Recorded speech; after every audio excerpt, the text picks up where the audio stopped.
Nshuti bakunze bakurikiye kwisanga TV ikorera mu mujyi wa Grand Rapid.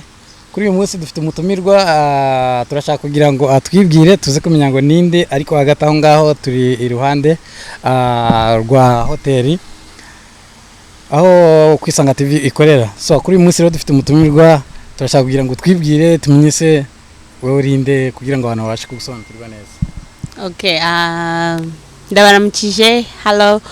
Amazina yanjye ni Violette Mwavita, ariko nkaba nkoresha muzina ry'ubusani, sinzi ukuntu babyita mu Kinyarwanda, nkaba nkoresha Violla. Muri English banyita Violla, ariko mu rurimi rusanzwe banyita Violla. So yeah. Mwabyumviye rero nshuti bakunze bakwisanga TV ikorera ahangaha muri Amerika. So no kuvuga ngo ku mazina yitwa Violla ku zina ry'ubusani. So mushobora kuvuga muti se ubusani ni we busana akora cyangwa se n'ubusani bwe icyamugize umusani ni nk'iki. So turashaka kugira ngo atubwire se watubwira ikintu cyakugize ubusani kameme tukamenya ko turi kumwe n'umusani ndetse n'abandi bantu bari hirya bakabimenya. Okay, ubusani ni ibintu byinshi, ariko nje nk'abandi umuririmbyi. Nanakina na movie maze rero.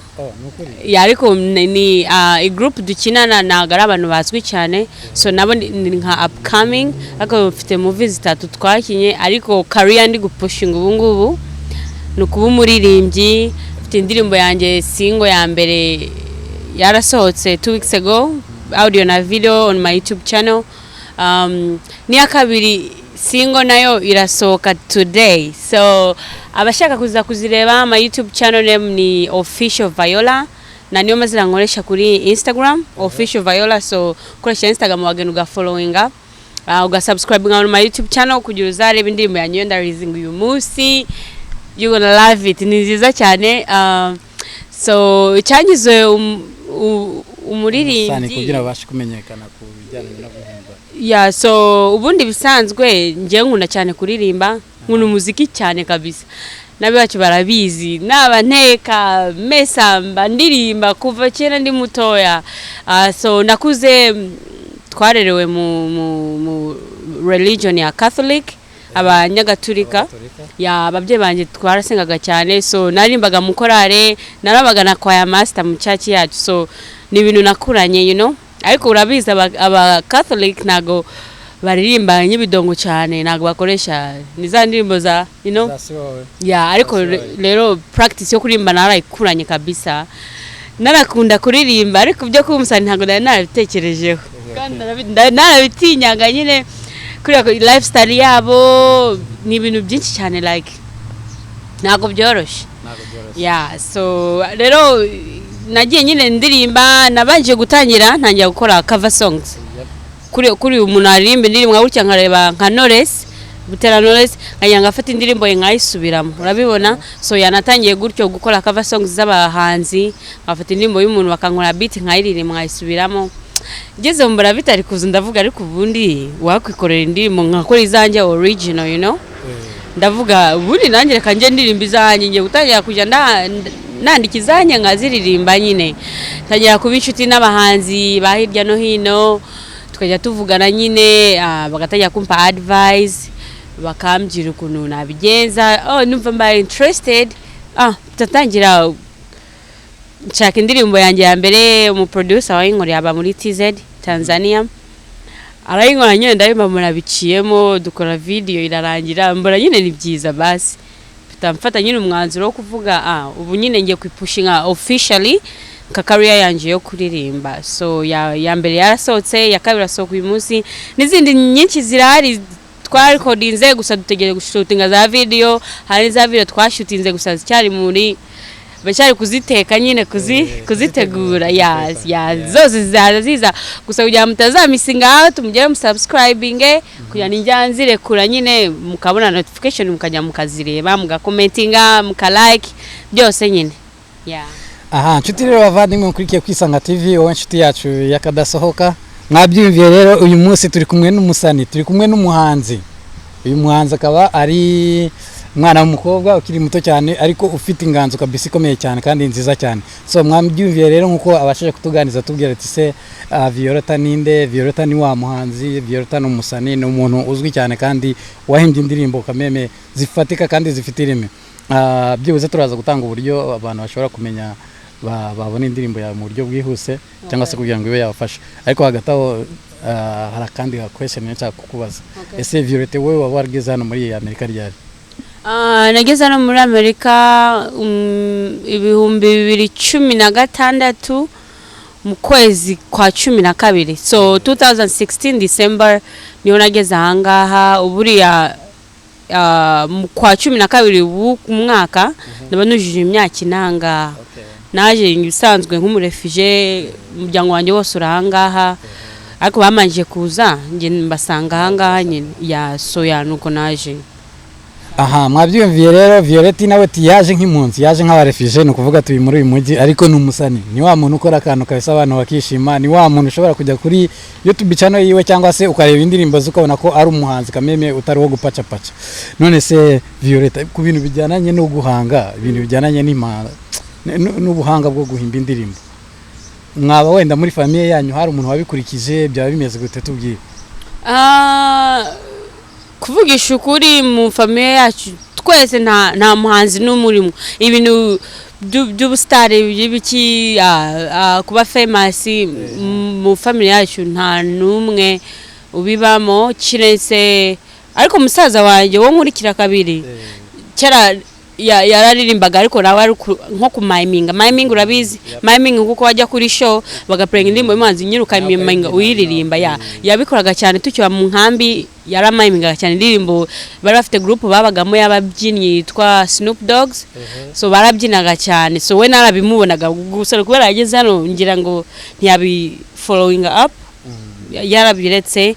Ariko ubu ni mu muryango wacu niwe gusa nabonaga afite, n'abato yabanje barabikunda, ariko ntago ujye ubona bavuga ngo nzaba umusani nanga nzaririmba nago navuga ni wa mbere mbese muri famille yanyu niwo wa mbere music industry.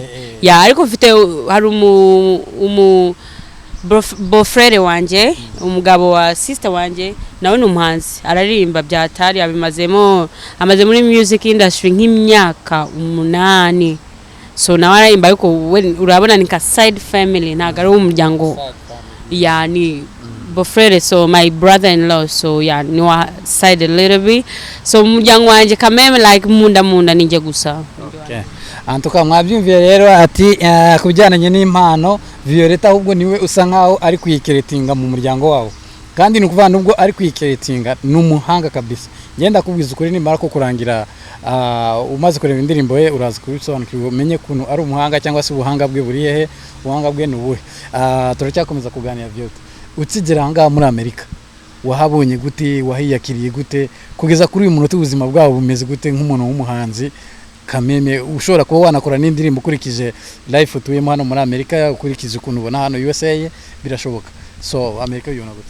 So nyigera ahangaha it was not easy. Ntabwo byoroshye kubera first of all ndi single mother, mfite umwana umwe w'umukobwa, kandi nyizanga yarari mu bebe, afite amezi 6. So ntabwo byoroshye kubera yari umwana mutoya, cyari igihe cya sino nkigera ahangaha hakonje, narifite kujya mu kazi, umwana ari mutoya bya deke ibintu nk'ibyo. Gusa kubera abamfashije nafite kesu wakamwiza yaramfashije nyine amana deke umubyeyi yambere, umubyeyi mwiza yandereye umwana, Imana izamuha imigisha n'ukuri. Yandereye umwana kabisa, umwana akiri gutya paka umwana atangiye kugenda, uwo mumama munderera nyine kubera umuryango wanjye waranga, ariko ntago byari byemerewe, ntago byemereye abantu barabikora, ariko ntago byemereye gupfa gusigira umwana umuntu wari we wose. Cyane cyane ari infant, barabita ba infant, umwana ari below 1 year, uyu mwana ari hasi uyu mwaka umwe babita ba infant.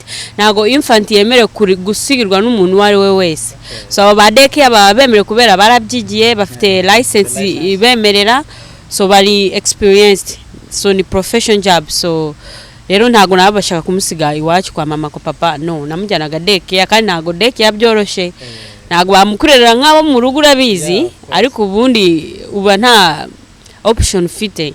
Nyina namujyanaga deke ngajya gukora, ntaramenya gutwara, nta modoka afite, nafataga basi, ngafata basi ngashira umwana ku mugongo, ngafata basi umwana ku mugongo, hariho sino nkagenda nkamudropinga deke, ngafata indi basi kansubiza mu rugo, ngatega indi yo kujyana mu kazi, ngataha saa 5 za nijoro, ngafata basi kanyana deke nageraga mu rugo nka saa 7 za nijoro mbicishije bugufi twese twari tugera turi bashasha nta nshuti kwa dufite bafite amamodoka ababyeyi banye ntago yabaga atangiye gutwara twese twakurishaga amabasi kandi niyo ubumwe nabonaga no ku maride ubundi abantu bararuha akagwa ride kabiri gatatu akakwicaho kabona yagiye ya so mine biba ngombwa yuko koresha amabasi nyine ubundi bigenda mbimenyera ngenda ndahindura ubuzi nkabona ubuzi bwiza ngeze muri akazi kandi haneza mu mezi 4 nari naguze imodoka yanjye ya mbere nari mfite inshuti ubwo twakoranaga niwe yayingurishije kubera yashaka kugura indi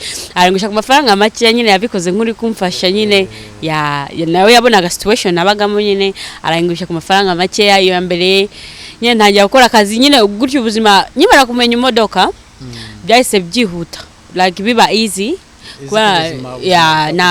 ntago nkiruha gushaka amaride kugira umwana deke nahitaga mbyikorera vuba nyine nkajya mu kazi nta gukererwa ntaki nyine aho nkimora kumona imodoka ni ubuzima bworoshe gakeya nahise ntangira najya kwihahira nakora iki nyine ntangira ngaho ndakora akazi yezo ndongera ndahindura tena mbona kandi hano biroroshe hano ubuzima ntago bukomeye nkuko babwita iyo uri hard working uzi icyo ushaka hano uzi ko waba umukene uranga kandi hari n'uwaba umukire hano waba umukire ubishaka kubera ubuzi burari bwinshi ni ugushiramo bidi nyine ugakora akazi nta kwijena nta kirage nge nibyo nabonye nyine kandi narabikoze ndawakinga hard kandi urabona uri single parent ufite kubona time y'akazi ubone time yo kurera umwana kubibalance rero ntago biba byoroshe ariko nyine uri hard working uzi n'icyo ushaka ufite na dreams ushaka kugeraho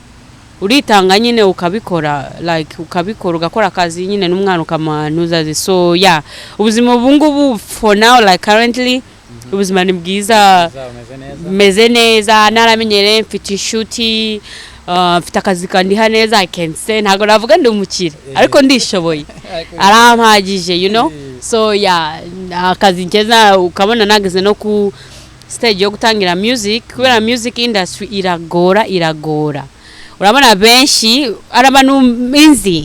arabantu nzi bafite talent ariko ntago bapushinga career kubera nta bushobozi bafite capital so music industry iri expensive cyane gutangira kwandika ku ndirimbo kujya studio ku recording na amafaranga bagukore ba producer bakurangira indirimbo na amafaranga atangira ushaka za shooting amafaranga ibyo kwambara ufite gusa neza nimba murajya muri za hoteli zihenze byose na amafaranga ujya gusanga indirimbo washizeho n'ibihumbi 3 kandi si umenye ko wabishizeho ariko wajya kubara warangiye ukabona ko wabishizeho ariko ikiza cyabyo later ugumye gukora akazi keza nyine later nawe ubona inyungu zawe ariko music industry ntago yoroshe kabisa so ubungubu nyine urabona nakora music ndi investing nta management fite nta label yari yose ndimo ndihagarira buri kintu so buri kintu ndikorera which means investment zose ndinjuzishiriramo from A to Z buri kintu niye gushiramo amafaranga yanjye so ntago byoroshye ariko nciyamo ingufu cyane kwa ni ibintu nshaka ndashaka kugera the next level nshaka kuri barabahanzi bakuru mbese upasa nyine mbe famous urabyumva so buno biroroshe ndakora akazi na music industry natanye kupushinga na yemo kabisa buno ndi kugenda so buno I can say life is good mwabivye rero ati kubw'inzira nini cyane cyangwa se inzira y'inzitane Violla yanyuzemo hano muri Amerika kigiranga muri Amerika byari ibibazo ku buryo kugenda na bus cyari ikintu kigoye ariko kugeza kuri uyu munota ngo arashima Imana kuba yarabonye imodoka kameme yarabasha kwikorera ku buri kimwe cyose ko kimeze neza kandi ngo ibindi biri akarusho ngo kuvuga ngo ameze neza mbese life imeze neza and then utubwiye ku bintu bijyananye no kuba abahanzi bagira ingorane cyane none biramutse birimo ingorane sibyo kandi ukaba wenda unakomeza kwipushingamo kugira kandi ushaka kugira ngo ukomeze ukore kandi birimo ingorane ni gute wenda izo ngorane wazirinda cyangwa se ni gute umuntu yacika intege bitewe nuko haba harimo ingorane cyane icyambere cyo navuga ko mu buzima ingorane ups and downs gucika intege kuba ukumva warekera ugeze ahantu hakomeye ni ibintu biri no ni ibisanzwe biraba buri muntu ahura nabyo so icyambere ubundi umuntu akora ndeka ngubyire n'abatazi gusenga bahuye n'ingorane barasenga nje ndakubye baravuga ngo ibiki nje nara witness Imana irahari kubera ko hari stage nigeze kugeramo nahuye n'ibibazo ahangaha nari nagize ibibazo nakoze accident y'imodoka yanjye imodoka irazamba ibyo bihe nta kuntu nafite kujya mu kazi izo stress zaramfashe kubera icyo gihe none umwana wanjye namujyanaga ababyeyi banjye batuye ahantu bita downtown kuva aho ntuye nika 20 minutes urabona 20 minutes ni kure kandi ukoresheje highway so unyuze mu mihanda isanzwe ni nka 25-30 minutes so ni kure so icyo gihe stress ziramfata nkajya mbura umuntu wo kumfasha kunjyanira umwana bikasaba mujyane njye mu kazi stress ziramfata icyo gihe numva ndananiwe bank account kaireo kuba bank account yumye ukavuga ndakora gute icyo gihe stress zaramfashe hari yumva unaniwe nta muntu waririra nagiye mu cyumba ntabeshe nagiye mu cyumba ndasenga ndarira nsenga ndira hari wumva umutima uri kuremera wumva ushaka kubitura like wumva stress zakunaniye nta muntu waririra you know nagiye mu cyumba ndasenga nafunze imiryango ndasenga ndarira maze nk'amasaha 2 nsenga ariko ndira kwakurira kumujinya na stress uri rubugana nyine n'Imana nyine bavuga umuntu yasanga aganira n'Imana ariko nukuri kandi nje si kuri uwo munsi nagutse muri vuga kuri uwo munsi yari gusenga bari gusengera ibijyananye n'ubuhanzi bwawe kugira ngo ukomeze kuba strong n'ikiye cyifuzo ari gutura Imana muri make gutura Imana byose kubera niko byananiye kuririmba nuka investment ntazo mfite imodoka yanjye accident nayikoze mfite gubona imodoka ncyashya nyine ngamara na mafaranga hagije mfite numva nyine ndananiwe you know like numva ngiye ku giving up ndavuga ubundi kutinga nakazi nicare naje ndasenga ndarira ariko nyimara gusenga yamara nararize umujinya urasira stress zirasira buceye nkejo nahise mbona imodoka like naragiye ku dealership hari dealership ujyaho akubwira credit yawe imeze nabi ntago tugwa imodoka handi bakabwira hari down payment ufite gushiraho 2,000 ugasanga ufite 500 gusa urabona ariko naragiye ku dealership nyibiri imodoka nayibuze bukiye nagiye kuri dealership yindi ayo narifite nayo barayakiriye imodoka barayimereza like barayimereza ubuzima nyine buragenda rero icyo navuga ngusubije nyine naguhaga like example ku stage umuntu ageramo zikomeye the way you can overcome it cyambere cyane ku overcoming izo stage izo challenges no gusenga ushira Imana imbere kabisa kubera Imana irafasha cyane icya kabiri byakunanira bitakunanira you have to give up kubera nimba ufite ukubise step 5 ushigaze 3 ngugira ugera ufite kugera byuka kubitegenda nimbuguye haguruka wongera ugende kwara like na kundi kuntu bundi wazagira victory utipushinze nago